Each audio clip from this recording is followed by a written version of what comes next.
Ce soir j'ai 5 histoires d'horreur à vous raconter. Ce sont des histoires d'horreur avec l'école en rapport à la rentrée. Elles font super flipper, alors mettez-vous en condition et abonnez-vous.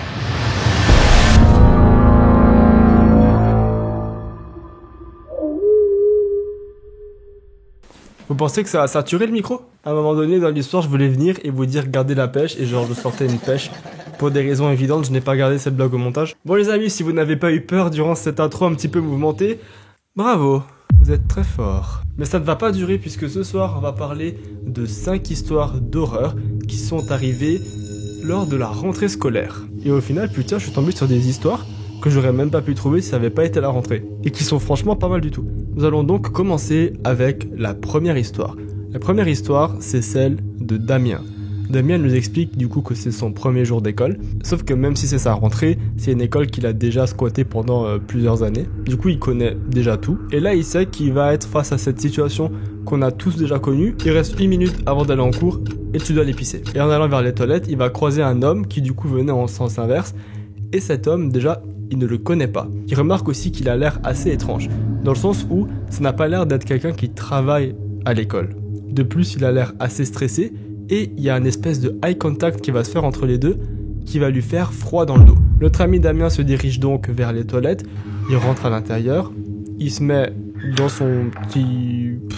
avec la porte et là, il entend une alarme sonner. Cette alarme, c'est celle de l'exercice pour les incendies. C'est une alarme qu'il avait déjà entendue, simplement, c'est le premier jour de l'année, du coup, est-ce que c'était vraiment nécessaire de le faire maintenant? Là, il est en train de faire ses besoins, et il est vraiment entre deux idées. Soit il reste dans les toilettes, parce que si c'est juste un exercice, il n'y a pas besoin forcément de sortir, et en plus, il n'y a personne qui va venir le chercher aux toilettes.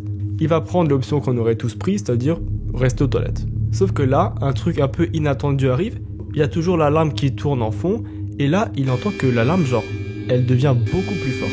Et c'est bien normal, puisqu'en fait, la porte vient de s'ouvrir. Il y voit alors un homme entrer et se positionner devant ses toilettes à lui. Ce sont des toilettes qui sont fermées avec une porte, mais il y a toujours deux trucs chiants. Premièrement, c'est qu'il y a cette petite fissure où les gens peuvent glisser leurs yeux. Et surtout, il y a un putain de giga trou à tes pieds. Parce que c'est... Voilà, je sais pas, les ingénieurs ils se sont dit tiens on va laisser un trou. Vous savez quoi, c'est à cause de ces erreurs d'ingénierie là qu'on met plein de papier pour amortir la chute. On est vraiment en train de parler de caca sur cette chaîne. C'est comme d'habitude. Pour en revenir à notre histoire, il y a du coup un mec qui est devant Damien. Et là Damien il remarque que le mec est en train de le regarder à travers cette fameuse petite fente. Du coup Damien il se rhabille et il demande qui est là. Sauf que personne ne répond. Et là le mec va reculer un peu et on va voir sous les toilettes passer des mains. Du coup là Damien, premier réflexe, il flippe et il crie. Et là il y a carrément un mec qui passe complètement en dessous des toilettes et qui rentre avec Damien aux toilettes. Et là Damien il le reconnaît directement. Il s'agit de l'homme qu'il a croisé plus tôt dans les couloirs. Celui-ci commence à l'étrangler et à lui mettre la main devant la bouche pour ne pas qu'il crie. Il lui dit alors chut, on va t'entendre, surtout ne fais aucun bruit et ça va bien se passer. De toute façon, Damien, ça sert à rien qu'il crie parce qu'il y a l'alarme dehors qui est encore en marche, du coup, il n'y a personne qui pourrait vraiment l'entendre. Et là, coup de théâtre, la porte s'ouvre encore une fois. Et cette fois-ci, c'est le principal qui vient de rentrer. Et là, le mec lui dit, surtout, tu ne dis rien, sinon je vais vraiment te faire mal. Sauf que là, Damien, il sait que c'est maintenant ou jamais. Du coup, il mord le mec et il crie de toutes ses forces. Du coup, forcément, le principal l'entend et il essaie de défoncer la porte. Le mec bizarre voit que la porte va céder, du coup, il ouvre la porte. Il essaie de pousser le principal et se taille. Et là, le principal lui dit « On va directement appeler la police et appeler tes parents parce que je sais exactement ce qui vient de se passer. » En fait, cette journée-là, il n'y aurait jamais dû avoir d'alerte incendie, ne serait-ce que pour un exercice. Et le principal, qui connaît bien ses employés, avait en fait remarqué que ce gars-là se baladait un petit peu dans les couloirs et qu'il avait surtout rien à foutre ici. Du coup, il l'a suivi et il l'a vu déclencher l'alarme. Et il l'a ensuite vu rentrer dans les toilettes. Et malheureusement, personne ne sait qui était ce mec parce qu'il n'y a pas de caméra dans les toilettes ni à l'extérieur. Tout ce qu'on sait, c'est que ou soit le mec voulait tuer Damien sur place, ou soit il a voulu le kidnapper. Et dans les deux cas, heureusement qu'il n'a pas réussi. D'ailleurs, je vous l'ai pas dit, mais en fait, les histoires, elles vont aller plus ou moins crescendo. Ce qui veut dire que, du coup, c'est du moins effrayant au plus effrayant. On va directement passer à la deuxième histoire. La deuxième histoire est celle de Michael. Michael, il nous dit que c'est son premier jour d'école et il est à la cantine. Malheureusement, premier jour d'école, il connaît personne Et donc il se retrouve dans cette fameuse situation où tu es là avec ton plateau et tu cherches des gens avec qui tu pourrais te mettre. D'habitude, le truc le plus simple, c'est d'aller avec les gens qui sont eux aussi tout seuls et qui sont du coup ou soit nouveaux ou soit qu'ils ont juste pas trop d'amis. Sauf que chiant pour Michael, mais la cantine elle est bondée, ce qui veut dire qu'il n'y a aucune place, sauf tout au fond de la cantine. Du coup, il a pas trop le choix, il va au fond de la cantine et il y a vraiment une place avec deux mecs qui se ressemblent comme deux gouttes d'eau. Et c'est bien normal parce qu'en fait, ce sont des frères jumeaux. Il va donc s'asseoir avec eux et il va commencer à entamer la conversation. Au final, il se rend compte qu'ils ont plein de trucs en commun et du coup, ils deviennent potes. L'un des deux frères propose alors de se voir après l'école. Michael, il a besoin de se faire des potes parce que c'est son premier jour, donc il dit oui, volontiers. Et il va du coup lui donner rendez-vous dans une forêt. Il lui dit aussi qu'ils vont devoir se voir la nuit parce qu'avant ça, il y a un tuteur qui vient pour des devoirs de maths et du coup ce sera plus vers 19h30, 20h. C'est ok pour Michael qui continue sa journée et qui, après la fin des cours, rentre chez lui. Il avait préalablement partagé avec ses nouveaux amis son numéro de téléphone et du coup il reçoit un message d'un des deux jumeaux qui lui demande si c'est toujours bon pour le soir. Ce à quoi Michael répond oui, sauf que depuis la fin des cours jusqu'à 19h30, il va recevoir vraiment beaucoup de messages pour demander cette simple question, est-ce que c'est toujours bon pour ce soir? Et vers les coups de 20h, il reçoit un message avec des coordonnées GPS. En gros, c'est tout simplement les coordonnées Google Maps pour se rendre à la forêt. Michael prend donc son vélo et se rend vers cette forêt. Il fait déjà nuit noire et lorsqu'il arrive, il n'y a personne qui l'attend devant la forêt. En fait, ils lui disent par message qu'ils sont déjà dans la forêt. Il va donc poser son vélo et commencer à marcher dans la forêt. Sauf que plus il avance et plus il se rend compte qu'il y a vraiment personne.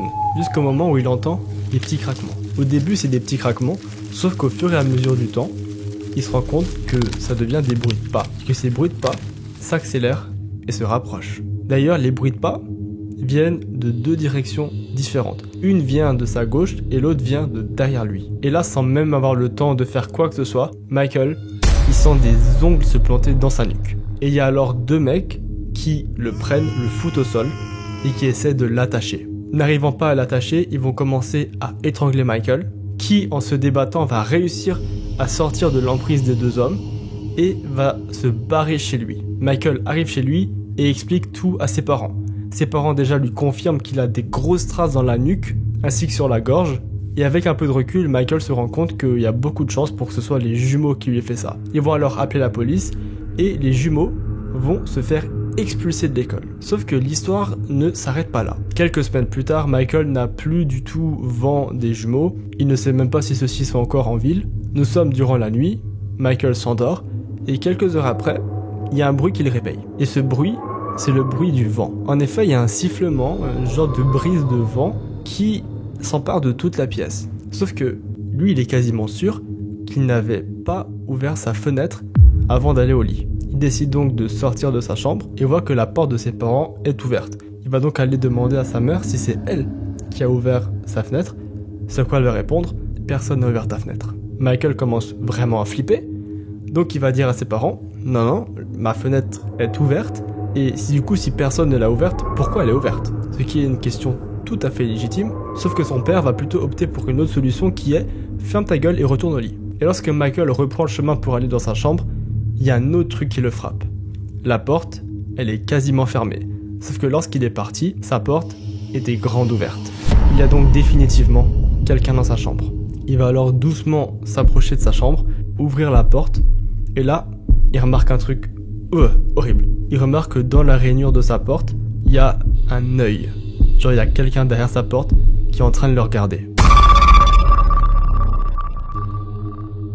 Il va donc décider de pousser la porte et la personne derrière va faire pareil. Elle va pousser Michael et elle va s'enfuir directement en passant par la fenêtre. Là, bien sûr, Michael crie, donc son père se lève et va voir ce qui se passe. Il va aussi descendre les escaliers et courser le mec, sauf qu'il va revenir essoufflé quelques minutes après en disant qu'il n'a pas pu les rattraper. Et il dit bien les rattraper, puisqu'il a vu deux personnes courir. La police a encore une fois été mise au courant, sauf que concrètement, il n'y a aucune preuve concrète.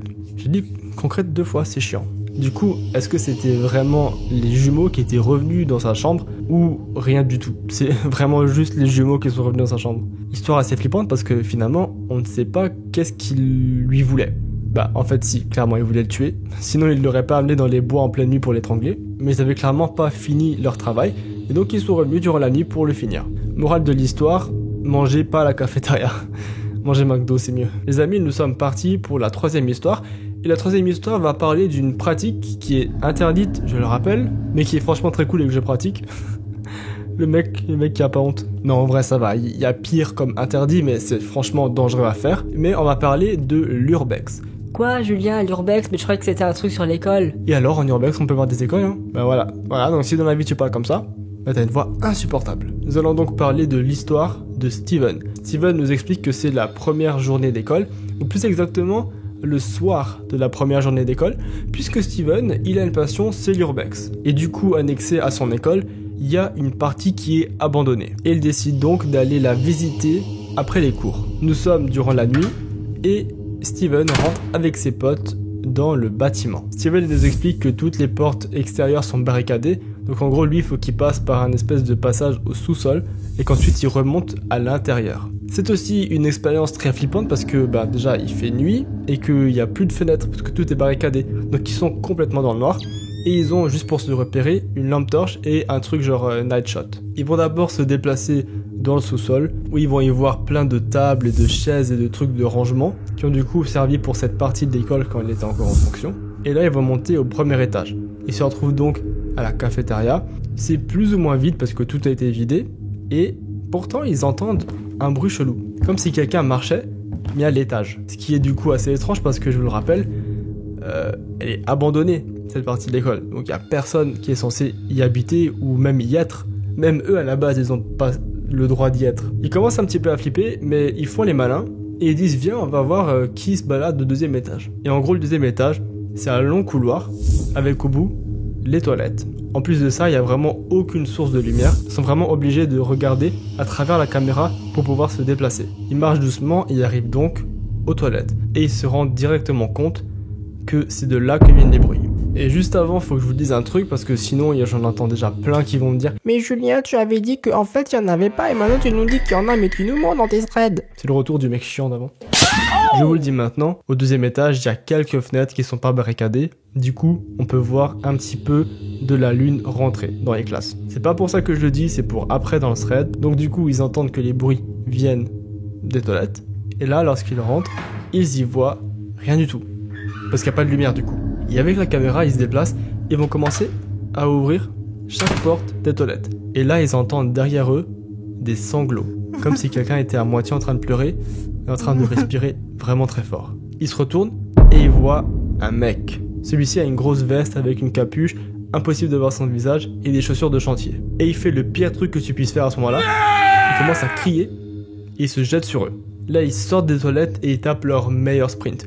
Premièrement, hyper dangereux parce qu'ils voyaient rien du tout, ils sont quasiment dans le noir complet. Donc non seulement ils doivent se diriger avec la caméra en night shot, mais en plus de ça, toutes les sorties sont barricadées, sauf celle du sous-sol. Donc ils doivent se rendre jusqu'à la cave de l'école abandonnée pour pouvoir sortir. Heureusement, ils arrivent à descendre jusqu'à la cave et sortir sains et saufs, sauf que lorsqu'ils sortent, ils vont regarder au deuxième étage, et du coup, à travers les quelques fenêtres qui n'étaient pas barricadées, ils y voient le mec.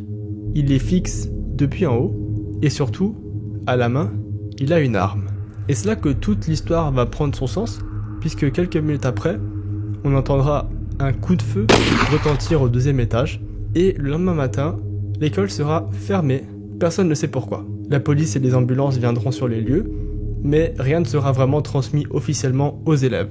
Bien sûr, la théorie, c'est que ce mec était là pour se suicider, et que Michael est arrivé au mauvais endroit, au mauvais moment. Les amis, il nous reste encore 2 histoires et je vais du coup prendre quelques secondes pour vous dire que si vous appréciez la vidéo, abonnez-vous à la chaîne YouTube, explosez-moi ce bouton abonnement. Vous vous rendez compte qu'on est 200 000 sur TikTok et qu'ici on est 12 000 et on est 800 sur Insta les mecs. Vous avez pas honte? J'adore casser le rythme de la vidéo comme ça, de temps en temps je m'arrête puis je discute avec vous, je vous raconte ma petite vie. Bon, j'ai pas trop grand chose à raconter parce que j'ai pas de vie, mais je suis sûr que si j'avais plus d'abonnements, j'aurais des trucs à vous raconter. Je suis là, je bois mon petit café, tranquille. Je fais genre j'ai du travail parce que je suis au chômage. L'avant-dernière histoire, les amis, est celle de Marco. Marco, il nous dit qu'il va à l'école, mais cette fois-ci, il va dans un internat. C'est-à-dire qu'en fait, il dort sur place. Pas impossible que je suis en train de dire de la grosse merde sur ce qu'est un internat, mais je suis jamais allé du coup, c'est pas de ma faute. Pire excuse. J'aurais pu juste me renseigner, ça me prenait 30 secondes. Je sais pas comment ça se passe d'habitude, mais en tout cas, sachez que pour lui, il va pas choisir son, j'allais dire roommate, mais c'est tellement so London. Oh putain. Qui je suis? À la base, j'ai l'histoire en anglais, du coup, plus que je traduise. Mais j'ai pas le mot. Son camarade de chambre. Du coup, il va pas choisir son camarade de chambre. Et celui-ci s'appelle Dan. Et il le rencontre très vite puisque celui-ci arrive quasiment en même temps que lui dans la chambre. Et déjà, premier truc, il a pas l'air hyper sociable. En gros, quand il rentre, il adresse même pas la parole à Marco. Du coup, Marco essaie de faire la conversation et il se rend vite compte que ça va être une année très difficile s'il le voit tous les jours. Parce que le mec est vraiment juste pas sociable du tout. Il ne répond même pas à un simple bonjour. Je vous jure, c'est infâme, on dirait une personne normale en France. Sauf que vous allez voir qu'au-delà d'être quelqu'un de juste pas très sociable, Dan est très bizarre. Et il va le faire savoir dès la première nuit. Il est environ 3h du mat et Marco se réveille. Il se rend compte d'un truc, c'est que la fenêtre, elle a été ouverte. Et du coup, il a les rayons de la lune qui sont droits dans ses yeux. Et là, il se retourne et il voit Dan sur son lit qui le regarde. En gros, là, Dan, il est juste sur son lit en train de regarder Marco dormir. Marco lui dit direct, mec, qu'est-ce que tu fais? C'est chelou. Du coup, il lui dit, ah, je suis désolé. Et il va au lit. Premier red flag. Il y en a plein dans l'histoire, vous allez voir. Le lendemain matin, Marco fait sa vie. Et au moment de se retrouver en sport, il remarque un truc très bizarre. Il y a un buisson derrière lui qui bouge. Et c'est comme s'il y avait quelqu'un derrière. Et il va remarquer qu'en fait, il y a Dan derrière le buisson qui le regarde en cours de sport. Sauf que des trucs creepy comme ça, Dan, il va en fait en faire tous les jours. D'ailleurs, chaque nuit, c'est devenu de coutume que Marco se réveille, genre en plein milieu de la nuit, et il y a Dan au milieu de la pièce qui regarde le mur. Genre Dan ne dort quasiment pas de la nuit parce qu'il est debout à regarder le mur. Et quand Marco lui demande ce qu'il fait, Dan ne répond pas. Il a juste une grosse respiration vraiment creepy. Marco, il essaye tant bien que mal de vivre avec cette personne étrange, jusqu'au jour où il rentre un peu tard d'une fête, et là, il voit son ordi sur son lit. Premier truc, il l'avait pas laissé sur son lit. Il va donc direct l'ouvrir, et là il remarque qu'il y a plein de pages ouvertes qu'il n'avait pas ouvertes avant. Genre il y a plein de nouveaux mails que Marco a reçus, qu'il avait même pas lus, et qui là sont notés comme étant lus. Et il y a aussi des dossiers, genre le dossier photo et vidéo, qui sont ouverts alors qu'il les avait pas ouverts avant de partir. Il va donc direct demander à Dan si c'est lui qui a ouvert son ordi, et si c'est lui qui a fouillé dedans.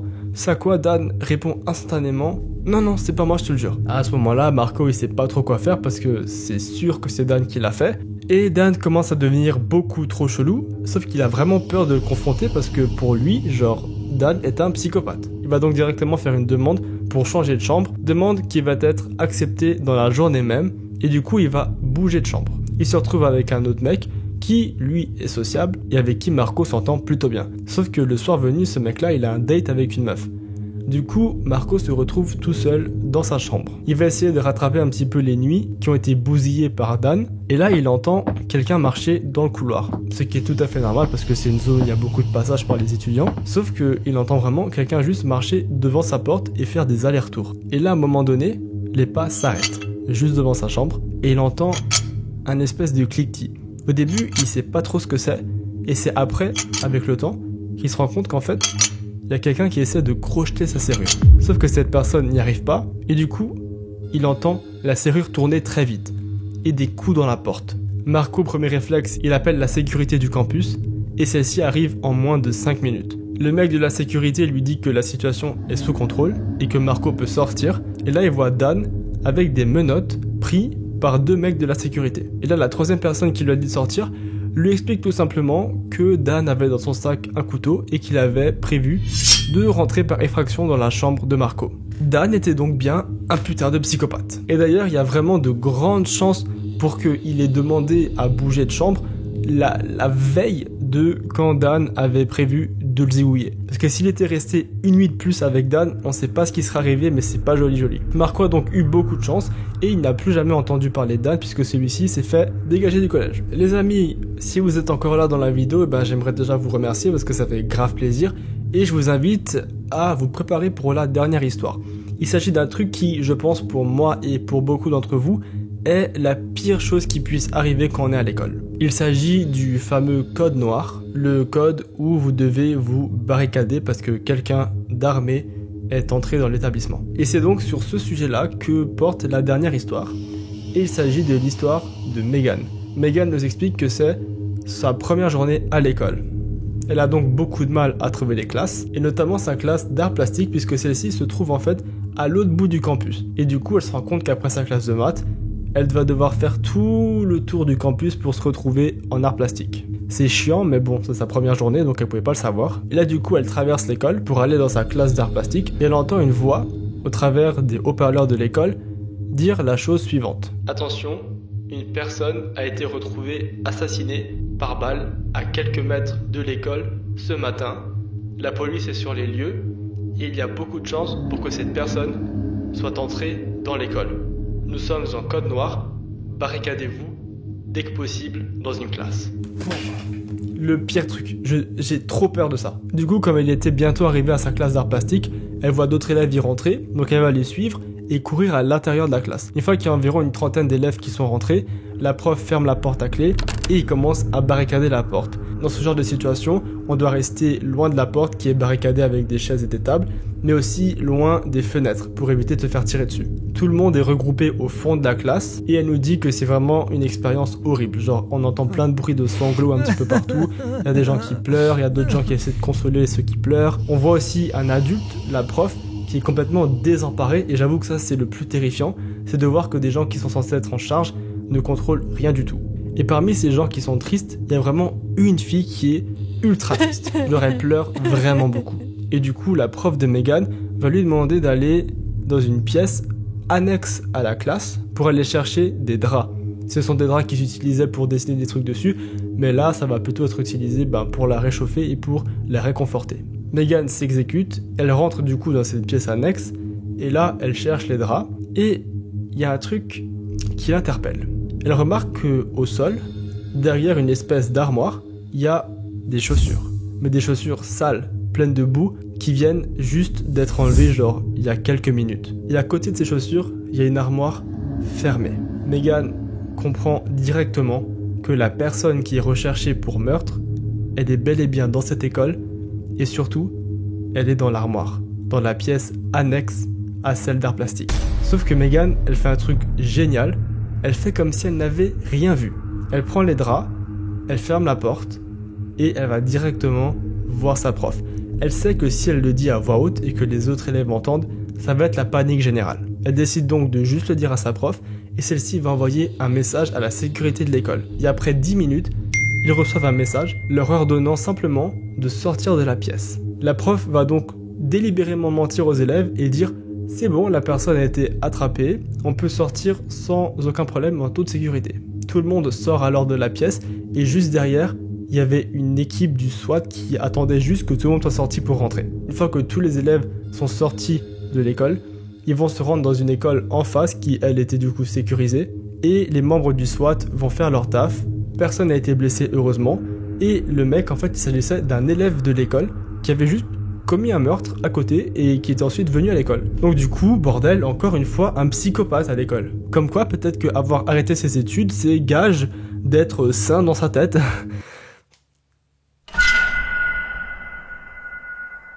Ouf, qu'est-ce qui...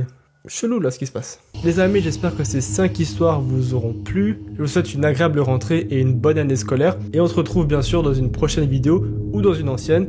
N'hésitez pas aussi à aller vous abonner à mon Insta et à mon TikTok. Il faut qu'on explose ça, d'accord? Cette année, c'est l'année où on a le 1 000 000 sur la chaîne, ok? Les amis, prenez soin de vous. C'était Julano. Bonne nuit.